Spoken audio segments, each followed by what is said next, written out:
What could be cooler than being a superhero?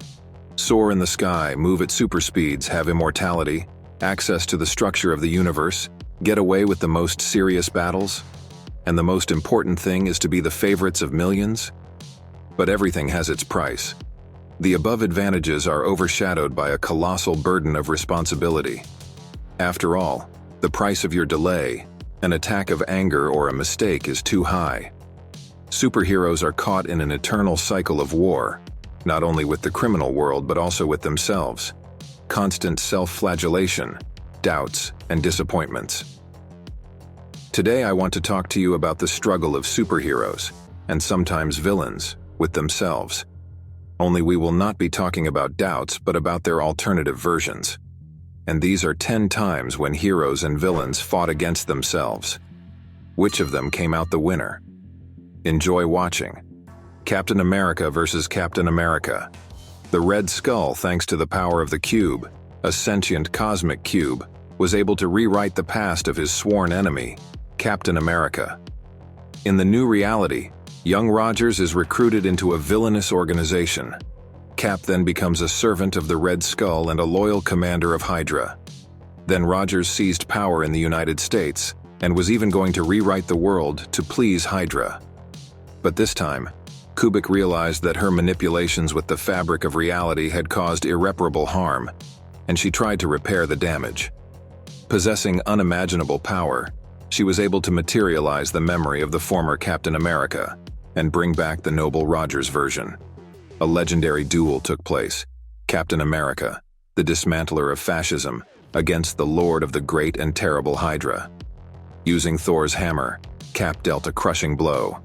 The superhero community's long, grueling war with Hydra was over, and the Kubrick brought back the history that had been taken away. Invincible against an army of invincibles. Mad scientist Armstrong Levy, who has the ability to travel across dimensions, has been collecting evil versions of Invincible from across the multiverse. He made a deal with each of them. Levi promised to help them expand their empire beyond their own dimensions if they fulfilled their part of the agreement. Having moved the evil doubles to the original universe, he ordered them to wreak havoc and destruction so that people would hate the real Invincible one, fear him, and despise him. Armstrong Levy achieved his goal. From different parts of the planet, there were reports of how the Invincible attacked everything that came to hand. The motives for such aggression remained a mystery. Local heroes resisted the villains, but how long this madness would last was unclear. At first, even his comrades perceived the original Mark as a threat, but he managed to convince them otherwise. Well, now for spoilers. To protect his comrades, Rexplode charges his own skeleton to sacrifice himself, taking with him an evil version of Invincible. Adam Eve received serious injuries, and Mark was forced to leave the battlefield, taking his beloved to the hospital. Superhero wanted to be close to Eve, but Cecil appeared, having all the heroes of the Earth at his disposal, and told Mark the sad news. Without Invincible, humanity was losing. In just 3 days, the world was under serious threat, but the evil doppelgangers also paid their price. Of the 16 Graysons in just 3 days, only 8 remained invincible. Levi got what he wanted. In just 72 hours, 43:20 minutes, the planet lay in ruins, and its reputation for invulnerability was destroyed. The 8 demanded that Levi fulfill his part of the deal, but he ordered that the original superhero be found and delivered so that Levi could mutilate him and mock his flesh. He wanted Mark to feel all his pain in his own skin. Having been refused, Armstrong stopped considering himself bound by the promise and teleported the Invincibles to a parallel dimension. Deadpool versus Deadpool. Dr. Ella Whitby, a part-time Deadpool fan, was obsessed with collecting the mercenaries' body parts. As a result, the meat collection combined with the healing factor produced a completely new version of Wade Wilson. Of course, this unique person does not have a gentleman's set of qualities, although why should we be surprised? Because before us is a self-sufficient bunch of minced meat, the purpose of which is to turn others into the same sweet meat roll, only weak-willed. In general, this unscrupulous meat pie found the original and fought with it. The trick is that the bunch of mincemeat predicted every move of the mercenary, but this did not stop their deadly vortex from destroying everything that came to hand. and then the evil Deadpool disappears, thereby exposing the original to the hot superhero hand of Captain America. Justice League versus Crime Syndicate. In comics, the concept of a multiverse has long been practiced. The presence of a huge number of planets on which there are versions of favorite characters. True, these versions are very different from the original characters. This is a rather interesting approach because it helps to look at iconic characters from different angles. The leader of the crime syndicate is Ultraman, a brutal version of Superman. Unlike the original Man of Steel, who is vulnerable to kryptonite, Ultraman, on the contrary, becomes stronger under its influence. An alternative version of Batman is Owlman, Thomas Wayne. He conspired with Alfred and eliminated his parents. Since then, their long and fruitful cooperation began. This version of Batman does not adhere to the principle of not killing his enemies, and just like the original Dark Knight, Thomas has a plan for any situation. The team also included Johnny Quick, Power Ring, Deathstorm, Outsider aka Alfred, and lascivious Superwoman, who managed to have an affair with 3 men at the same time, with Owlman, Ultraman, and Alexander Luthor. The Justice League clashed with their evil versions because of the Anti-Monitor, which left the crime syndicate without a planet. Because of this, they were forced to look for a new home. Owlman's faithful servant Alfred managed to penetrate the world of the original League. He studied the new universe for years, and then made a plan to help his master and his comrades get into a new, wonderful world. Thus, the crime syndicate brought its insatiable thirst for power and chaos into someone else's home. There was a clash during which the syndicate was victorious, and then they told the entire criminal world that the Justice League was dead, and this world now belonged only to them. Lex Luthor versus Alexander Luthor. Alexander Luthor is also associated with the crime syndicate. He had a particularly close relationship with Superwoman. The supervillain considered him a more favorable match, unlike Ultraman and Owlman, which means Alexander, also known as Mazash, will be able to provide her with powerful offspring. As a result, the woman became pregnant. The child's father has the unique ability to absorb other superpowers.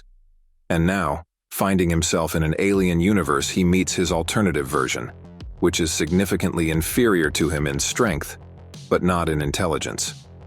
Alexander does not allow his double to say the magic word Mazash, which means Shazam in reverse, and emerge victorious from the battle.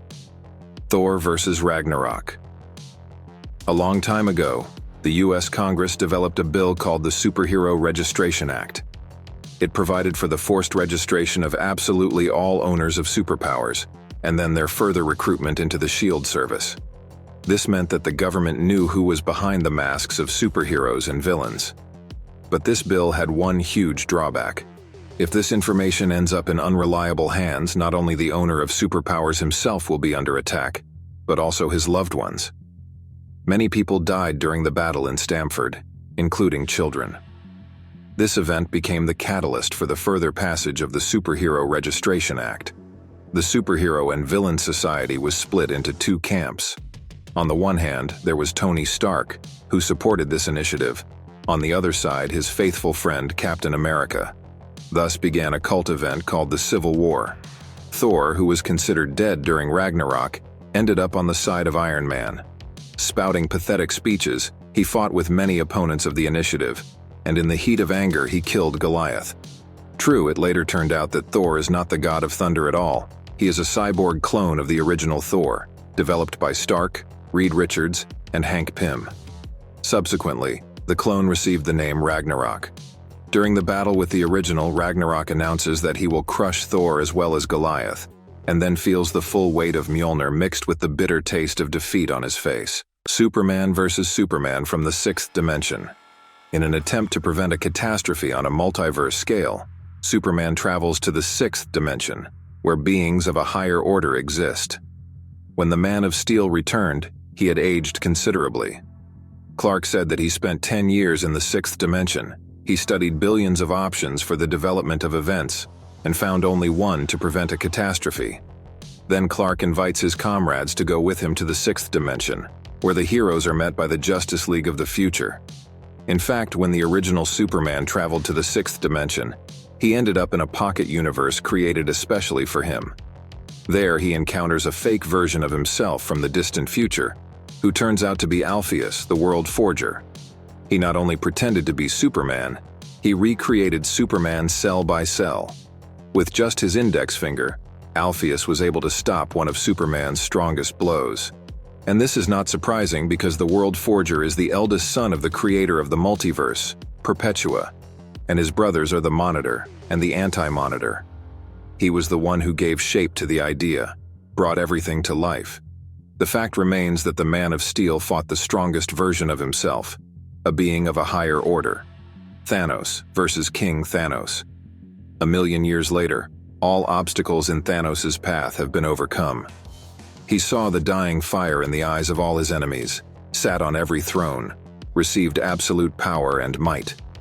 He destroyed the Celestials, made the Ghost Rider his faithful right hand, since he could not kill him, and turned Galactus' skull into his bone throne. He built himself a temple from the bones of the Celestials so that he could live the rest of his endless life in silence. He became King Thanos, Lord of the Dust, King of the Void, undisputed, invincible, and insanely alone.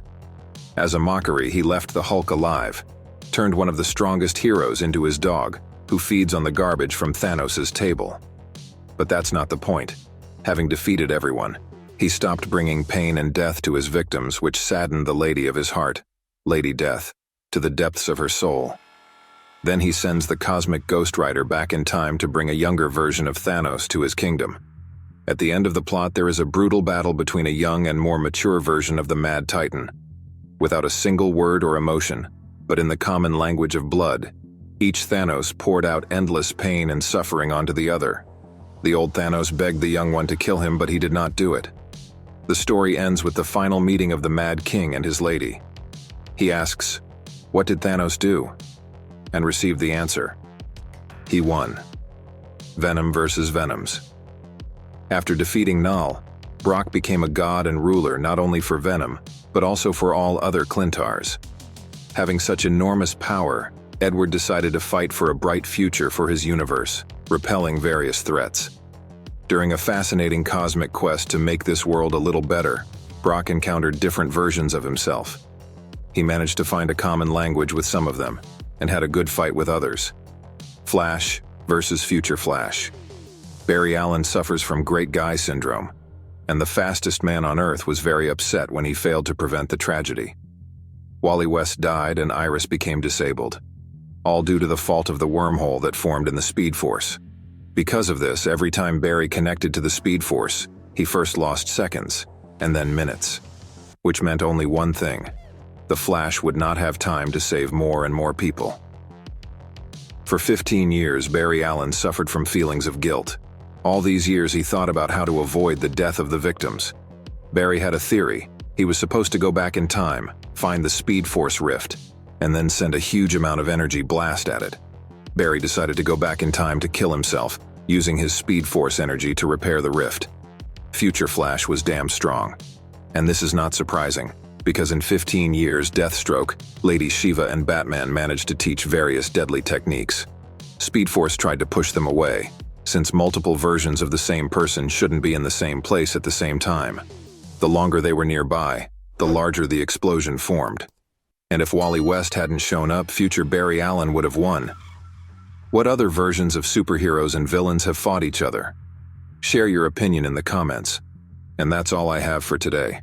I would be grateful if you support today's video with a like and comment. See you soon, everyone.